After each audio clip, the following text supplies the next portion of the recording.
Halo mahasiswa, ketemu lagi di ibadah online khusus mahasiswa Kampus Connection. Gimana nih kabar kalian di minggu keempat bulan Juli ini? Nah, gue juga mau ngajakin kalian buat mempergunakan waktu sebaik mungkin dan tentunya selalu menyediakan waktu buat Tuhan ya. Salah satunya dengan memberikan waktu untuk ibadah dan juga saat teduh. Nah, gue juga mau ngajakin kalian yang ada di Bandung buat ikutan ibadah onsite kita setiap hari Minggu di Jalan Pasir Koja nomor 58 Bandung pukul 11.30 siang. Kalian bisa langsung datang aja dan tentunya jangan lupa nih untuk ajakin teman kalian juga. Sekarang saatnya kita memberikan persembahan yang terbaik untuk Tuhan sebagai ucapan syukur kita. Kalian bisa memberi melalui nomor rekening berikut atau scan QR Code yang tertera di layar. Selamat memberi.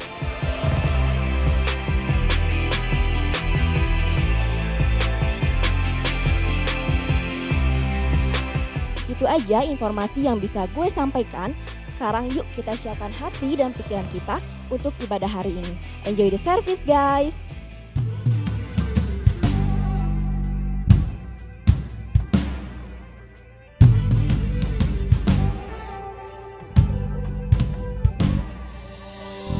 Miracles when you move, such an easy things for you to do. Your hands is moving right now. You are still showing up at the tomb of every Lazarus. Your voice is calling me out. Right now, I know you're able, and my God, come through again. You can do all things. You can do all things but fail. 'Cause you never lost the battle. No, you never lost the battle. And I know you never will.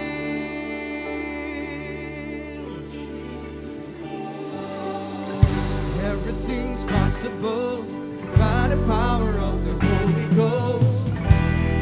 Doing is flowing right now, breaking my heart of stone, taking over like it's Jericho.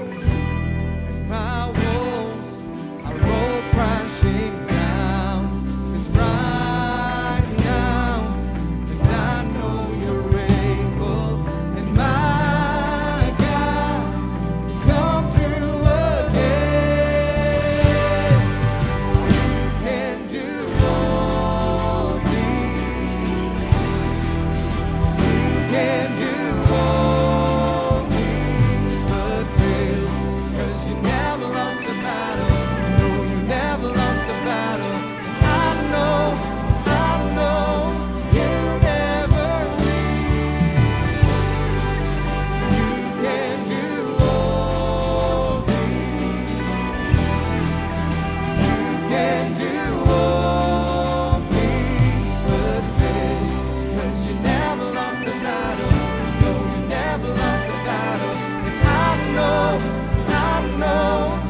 to Campus Connection. Saya percaya kita senantiasa hidup dengan penyertaan Tuhan. Apapun masalah dan pergumulan kita saat ini, Tuhan selalu menyertai kita. Jangan patah semangat, jangan putus asa menjalani kehidupan ini. Karena janji Tuhan untuk hidupmu akan ditepati pada waktunya. Amin. Buat kamu yang ada di Bandung maupun kamu yang di luar Bandung, selamat datang di ibadah online khusus mahasiswa. Saya harap hari ini kita bisa sama-sama mendapatkan kekuatan dan sukacita yang baru lewat firman Tuhan yang akan disampaikan. Sebelum kita lebih lanjut, mari sama-sama kita berdoa. Tuhan Yesus, terima kasih. Kami sungguh bersyukur untuk penyertaan-Mu di dalam kehidupan kami. Kami bersyukur untuk kesetiaan-Mu di dalam kehidupan kami. Kalau sebentar kami akan mendengarkan firman Tuhan, berbicaralah kepada setiap kami. Kami menyiapkan hati kami dan biar hati kami menjadi seperti tanah yang gembur, yang siap ditabur dengan benih-benih firman-Mu. Ini kami Tuhan, kami menyerahkan waktu ke depan ke dalam tangan-Mu, di dalam nama Tuhan Yesus kami berdoa. Amin.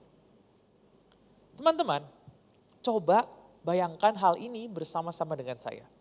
Suatu kali kita, anggaplah kita punya seorang teman dekat yang sudah kita anggap seperti saudara kita sendiri. Kalau ada perlu apa-apa, masing-masing akan saling bantu. Bisa ditelepon kapanpun, malam-malam perlu sesuatu, ya bisa saling hubungi aja satu sama lain. Setiap hari bisa pergi bareng, bisa nongkrong bareng, bisa ngerjain tugas bareng-bareng, belajar bareng-bareng, dan lain-lain sebagainya. Nah, misalkan satu kali orang tua dari teman kita ini meninggal dunia. Kita pasti nggak akan tinggal diam kan? Apakah kita hanya akan diam di rumah? Oh ya udah. Enggak mungkin. Kita akan berusaha untuk membantu. Misalkan kita bisa membantu proses kedukaan yang ada. Kemudian kita juga akan berusaha untuk menghibur yang bersangkutan. Mungkin kita datang bawain makanan. Atau kita bisa jadi datang bawain es krim kesukaan dia. Sekedar biar dia happy. Tindakan-tindakan yang dilakukan menunjukkan bahwa kedua orang ini, kedua sahabat ini saling mengasihi satu sama lain. Nah, tetapi teman-teman, mirisnya seperti ini. Banyak orang mengatakan dia mengasihi, tetapi dia tidak menunjukkan hal itu melalui tindakan. Firman Tuhan mengajarkan kasih itu bukan yang seperti itu. Kasih tanpa tindakan hanya sebatas niat baik. Kasih tanpa tindakan itu hanya sebatas niat baik. Ketika Yesus dihadapkan dengan pertanyaan tentang mengasihi sesama, dia menceritakan sebuah perumpamaan yang membuktikan akan hal ini. Kasih bukan sekedar perasaan, tetapi sebaliknya kasih adalah tindakan. Love is a verb. Beberapa waktu yang lalu, saya dan istri saya beserta beberapa teman-teman saya yang lain, kita pergi liburan ke Jakarta. Suatu waktu kami mencoba sebuah restoran yang sebenarnya sudah lama dibuka, tetapi pada saat itu saya pribadi belum pernah sama sekali mencoba restoran tersebut. Tempat makan tersebut terkenal karena makanannya yang enak, dan yang paling utama lagi adalah karena servisnya yang sangat amat luar biasa. Saat kami sampai di tempat tersebut, ternyata kami harus masuk waiting list. Kami harus menunggu ya kurang lebih 2-3 jam untuk bisa makan di restoran tersebut. Karena kami penasaran, ya kami bersedia untuk menunggu. Nah, yang menarik seperti ini. Selama kami menunggu, kami ditawarkan oleh para pelayannya ada free flow ice cream di sana. Silahkan ambil es krimnya. Kemudian ada minuman, ada snacks, dan bahkan ada games yang bisa kita mainkan sambil kita menunggu. Wah, bagi saya ini menarik banget. Baru kali ini saya datang ke satu restoran tempat makan yang saya lihat waiting listnya panjang banget. Tetapi banyak orang ini rela menunggu karena mereka mendapatkan service yang sebagus itu. Pelayannya sangat ramah, pelayannya juga sopan. Menunggu bukan menjadi satu hal yang menyebalkan, justru jadi menyenangkan dengan segala treat dan segala positive vibes dari para pelayannya. Kemudian singkat cerita tibalah giliran kami untuk masuk makan. Kami duduk, pelayannya benar-benar inisiatif untuk membantu kami. Mulai dari menjelaskan menu, menyiapkan alat-alat makan di meja. Dan bahkan restoran ini memperhatikan hal-hal details. Dia memberikan sarung tangan, ikat rambut untuk yang perempuan yang rambutnya panjang supaya makannya nggak keganggu. Dia juga kasih apron untuk orang yang pakai baju putih supaya nggak kena noda dari makanan. Teman-teman, ini benar-benar luar biasa buat saya. Saat saya makan, saya pun melihat para pelayan-pelayannya itu sigap dalam melayani. Bahkan ada yang membantu bermain dengan anak kecil yang menangis. Papa mamanya makan, anak kecilnya nangis. Diajak main sama pelayan-pelayannya, anaknya dikasih hadiah, diajak main sampai dia gak nangis lagi. Benar-benar satu service yang excellent. Pengalaman ini membuat saya berpikir seperti ini teman-teman. Kira-kira kalau tempat makan ini dikenal dengan makanan yang enak dan juga dikenal dengan service yang excellent. Gereja dikenal sebagai tempat yang seperti apa ya? Kalau kita bicara gereja, orang memandang atau mengenal gereja sebagai tempat yang seperti apa? Berdasarkan beberapa orang yang saya tanya dan juga artikel-artikel yang saya baca di internet, ada orang yang menjawab demikian, oh gereja itu tempat yang vibes-nya damai, tenang, apalagi kalau lagi Natal. Wah, ada juga yang menjawab, oh gereja itu tempat yang membuat saya bisa kenal Tuhan, membuat saya lebih dekat lagi dengan Tuhan. Akan tetapi, ada juga yang menjawab kalau, wah gereja itu tempat yang penuh dengan judgment, orang-orangnya fake, di gereja hidupnya bagus, di pelayanan rajin, tetapi di luar ya hidupnya orang-orangnya samalah, gak beda jauh sama orang yang gak kenal Tuhan. Ada juga yang bilang gereja itu, wah gereja banyak politiknya, ada oknum-oknum tertentu yang mementingkan kepentingannya sendiri dan bahkan memanfaatkan kekuasaan. Teman-teman, bukannya dikenal karena melayani jiwa dengan tulus, tetapi ada juga yang mengenal gereja karena hal-hal yang negatif tersebut. Sungguh satu hal yang miris. Image gereja dibandingkan dengan tempat makan yang tadi baru saja kita bahas, sepertinya malah agak kurang baik gitu. Dan hal ini sangat kontradiktif dan tidak sesuai dengan apa yang Tuhan ajarkan kepada kita. Yuk kita baca sama-sama Lukas pasal yang ke-10 ayat 25 sampai 37. Kita baca satu perikop hari ini. Judul perikopnya, Orang Samaria yang Murah Hati. Ayat 25. Lalu berdirilah seorang ahli Taurat untuk mencoba Yesus. Katanya, Guru, apa yang harus kuperbuat untuk memperoleh hidup yang kekal? Jawab Yesus kepadanya, apa yang tertulis dalam hukum Taurat? Apa yang kau baca di dalamnya? Jawablah orang itu, kasihilah Tuhan Allahmu dengan segenap hatimu dan dengan segenap jiwamu dan dengan segenap kekuatanmu dan dengan segenap akal budimu dan kasihilah sesamamu manusia seperti dirimu sendiri. Kata Yesus kepadanya, jawabmu itu benar, perbuatlah demikian, maka engkau akan hidup. Namun untuk membenarkan dirinya orang itu berkata kepada Yesus, lalu siapa sesamaku manusia? Jawab Yesus, ada seorang yang turun dari Yerusalem ke Yeriko. Ia jatuh ke tangan penyamun-penyamun yang bukan saja merampoknya habis-habisan, tetapi juga memukulnya lalu pergi meninggalkannya setengah mati. Kebetulan ada seorang imam turun melalui jalan itu. Ia melihat orang itu, tetapi ia melewatinya dari seberang jalan. Demikian juga seorang Lewi datang ke tempat itu. Ketika ia melihat orang itu, ia melewatinya dari seberang jalan. Lalu seorang Samaria yang sedang dalam perjalanan datang ke tempat itu. Ketika ia melihat orang itu, tergeraklah hatinya oleh belas kasihan. Ia mendekati dia, lalu membalut luka-lukanya. Sesudah ia menyiraminya dengan minyak dan anggur. Ia menaikkan orang itu ke atas keledai tunggangannya sendiri, lalu membawanya ke penginapan dan merawatnya. Keesokan harinya ia mengeluarkan 2 dinar dan memberikannya kepada pemilik penginapan itu. Katanya, rawatlah dia dan jika kau belanjakan lebih dari ini, aku akan menggantinya waktu aku kembali. Siapakah di antara ketiga orang ini menurut pendapatmu menjadi sesama manusia bagi orang yang jatuh ke tangan penyamun itu? Jawab orang itu, orang yang telah menunjukkan belas kasihan kepadanya. Kata Yesus kepadanya, pergilah dan perbuatlah demikian. Kalau kita baca teks ini yang Yesus ajarkan bagaimana seharusnya kita menjadi murid Kristus. Bagaimana seharusnya kita sebagai gereja bertindak dan memperlakukan orang lain. Zaman sekarang frase orang Samaria yang baik hati ini merupakan kalimat yang mungkin sangat umum kita dengar. Hal-hal ini atau kalimat ini menggambarkan bagaimana seorang yang baik hati menolong orang yang lain yang mungkin tidak dia kenal. Semua orang pasti ingin menjadi orang Samaria baik hati tersebut, termasuk kita. Tetapi tahukah teman-teman, dulu orang Samaria dan orang Yahudi itu enggak akur. Latar belakangnya orang Samaria itu dianggap sebagai outcast atau orang-orang yang terasingkan gitu. Karena mereka merupakan darah campuran, bukan darah murni gitu. Masih rasis sekali zaman itu, tetapi dari perumpamaan yang Yesus berikan, ini menjadi menarik karena Yesus membandingkannya dengan seorang imam dan dengan seorang Lewi yang memang melayani sepenuh waktu di gereja. Justru ini yang menjadi sebuah plot twist. Orang Samaria yang seharusnya dianggap rendah pada waktu itu, malah jadi sosok yang diceritakan mencerminkan kasih Tuhan.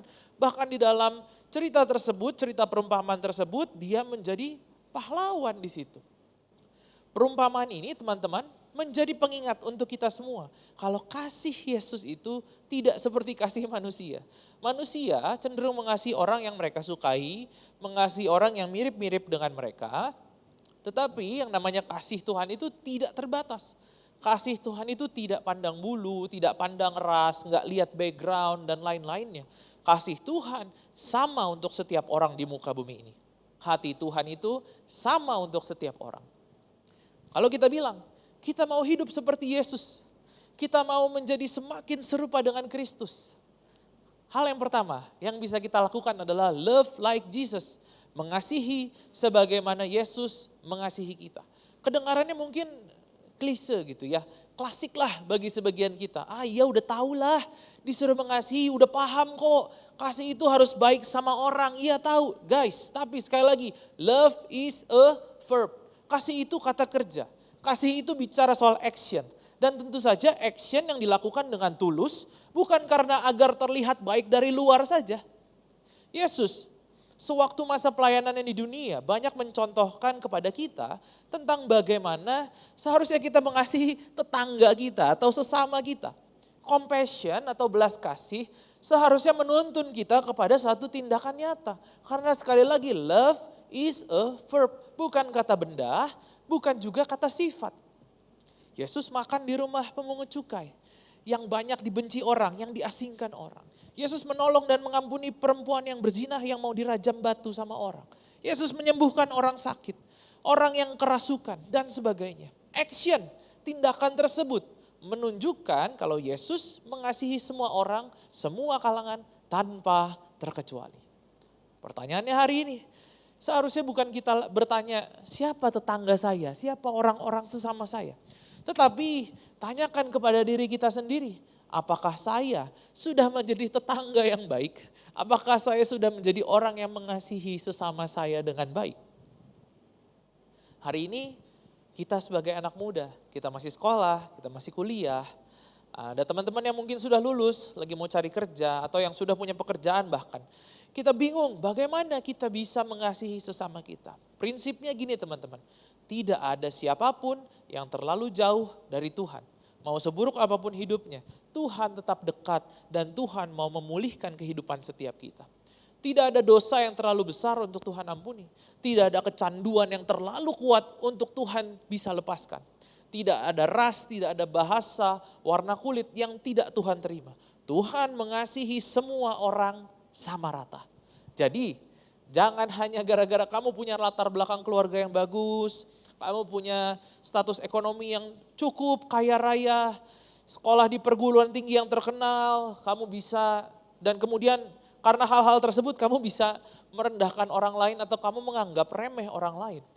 Jangan hanya karena kamu lebih sering ke gereja atau bahkan kamu sering melayani, kamu merasa lebih layak di hadapan Tuhan dibanding teman kamu yang masih gak mau ke gereja. No, semua kita ini sama di mata Tuhan. Tuhan mengasihi semua orang. Tuhan mengasihi kamu yang rajin beribadah.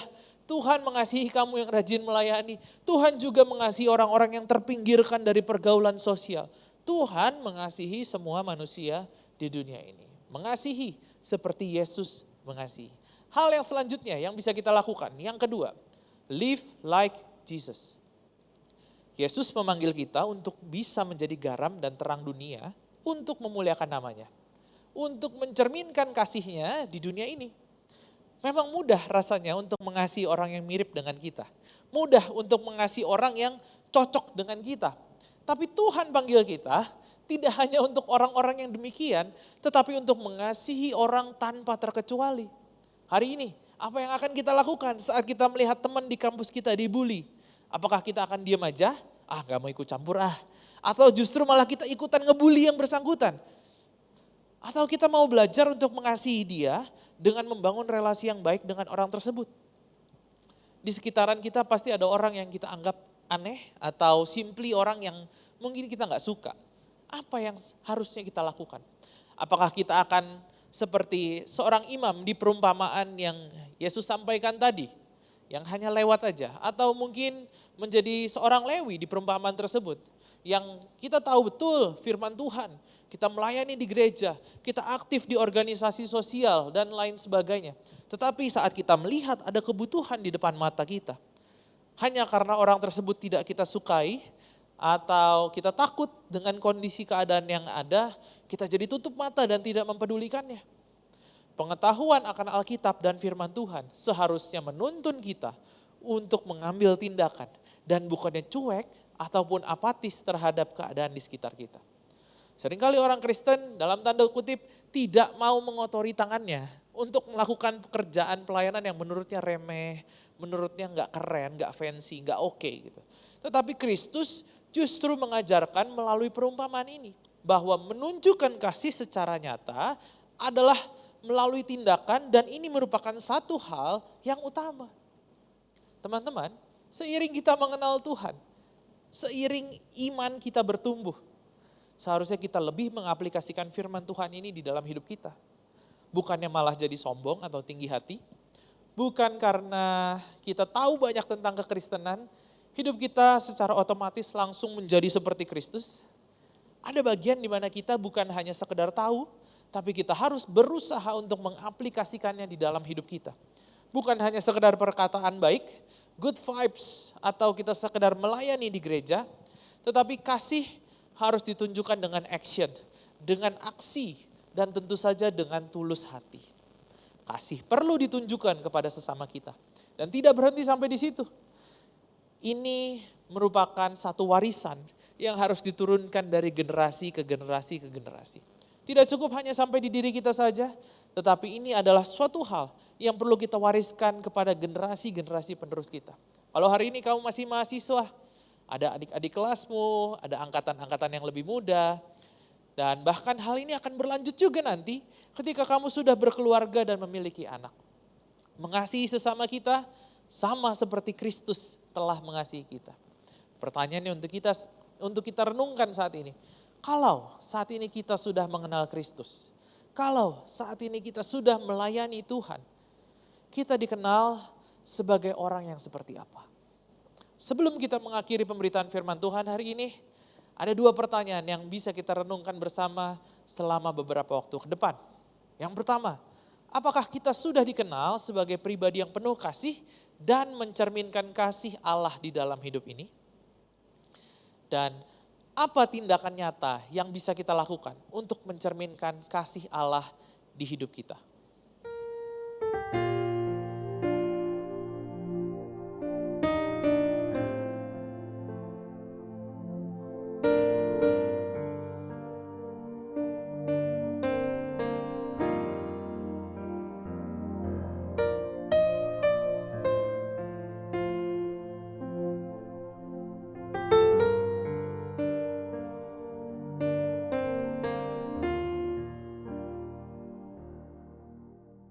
Saya percaya kasih harus dibuktikan melalui tindakan.